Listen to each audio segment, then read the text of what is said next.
Hi, I'm Michael Stafford. I'm a director at Stafford Orchards. Our family have been in the district here at Lenswood since the late 19th century, around 1876. They turned up here, bought some land, and they did a few different things for a start, but eventually in the early 20th century they started planting apples and soft fruits. So we've had a fairly long history of growing apples in the region here. Lenswood's a great place to be growing apples. It's one of the reasons they came here.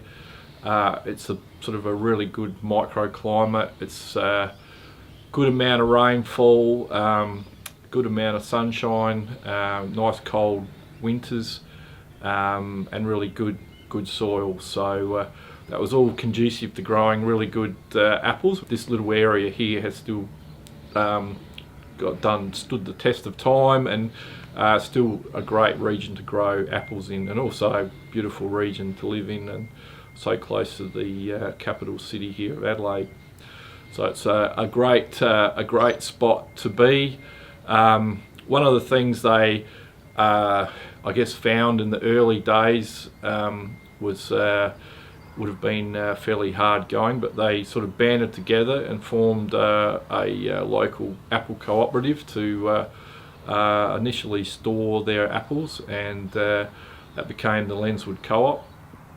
The family were part of that right from the start, and we've sort of traded with that since I'm trying to think when it is, 1936 or 39 I think, so, yeah.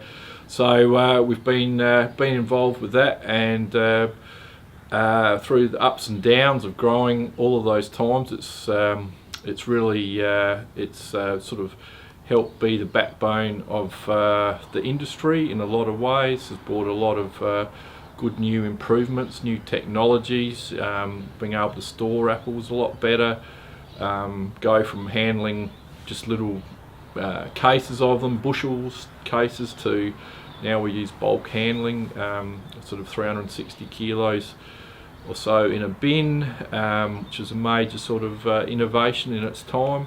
Now we're putting up netting to protect the crops from hail and the birds and probably bats in the future, and also helps ameliorate the weather.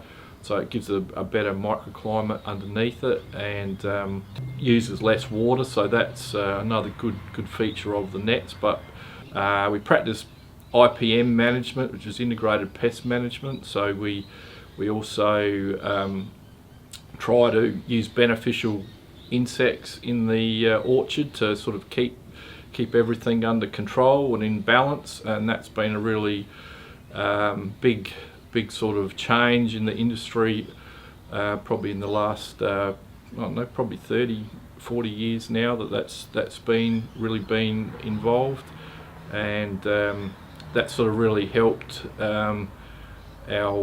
keep our costs down, and just keep the natural environment looked after as well.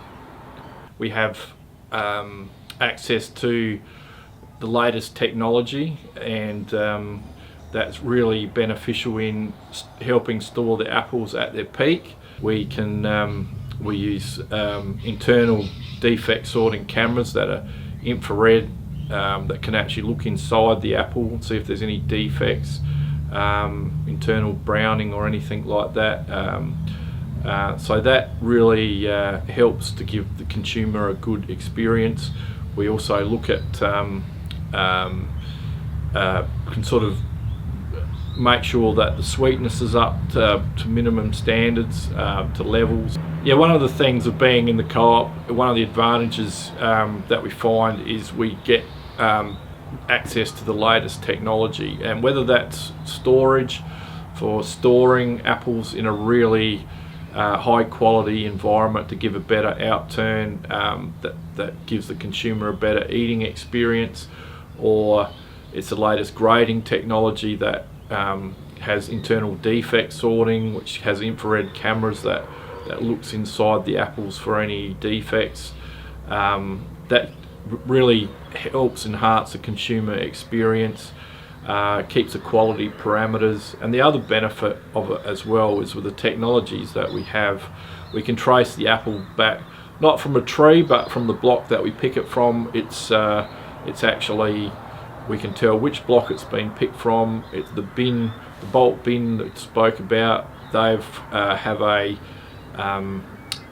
code, barcode on them, and when it goes and gets scanned into the system, we can actually trace it back from back to the very block that it was picked from and the day that it was picked. So, and then as it goes through the system at the co-op and then back out to the markets, it's always coded and it's always known who's grown it and which block it comes from, which is a really good advantage. And we have very sophisticated quality assurance systems, so that also provides a reassurance to the consumer that they're getting a really good experience, and that everything has been checked and passed, that it's safe and providing a quality eating experience.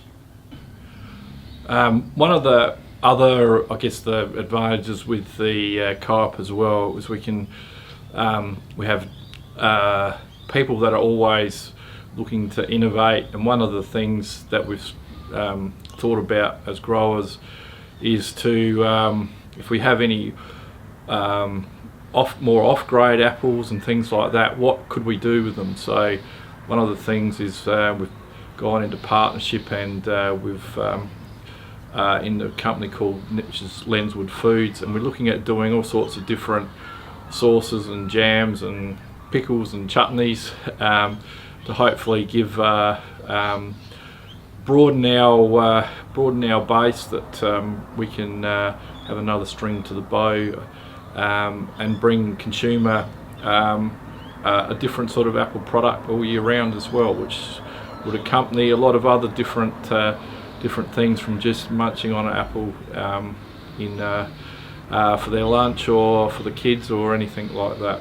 This year's shaping up to be a pretty good season, where we've actually had good rainfall, good amount of sunshine. Hasn't been too hot, so I think that's been a really big help. We've had a good cherry season that we've just come through, and the apples are really looking on track of being quite a good crop of good fruit, I think. So so far so good, and unlike the last 3 years where we actually had quite bad hailstorms, which was almost unprecedented in the apple growing region here, where all of the hills were affected, which is very rare, but we've managed to get through that.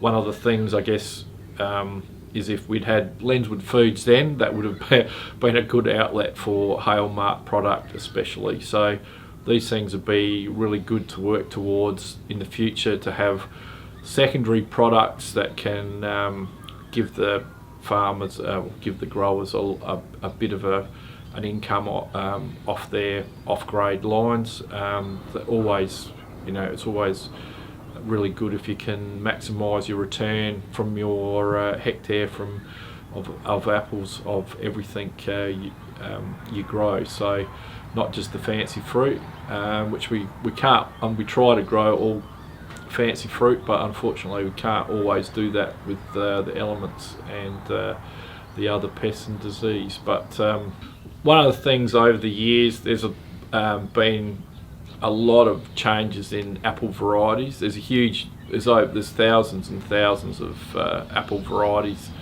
and we only grow a small fraction of them, but there's been, over the journey, there's been, I wouldn't say hundreds, but there's been a lot of varieties grown in the district that are no longer grown, some that have been grown for a long time, that are Granny Smith, which is a particular Australian variety.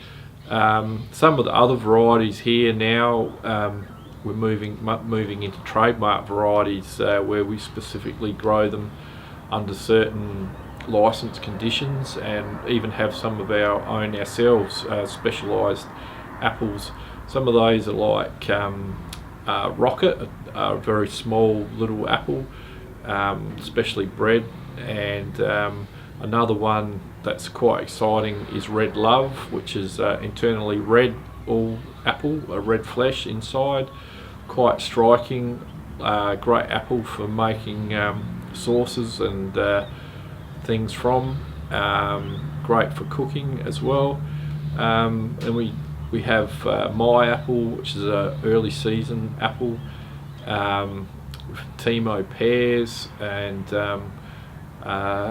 also there's lots of other varieties as well that are coming on, but some of the one of the big favourites here is obviously Pink Lady, which is an Australian bred variety, which is really suited to this district itself.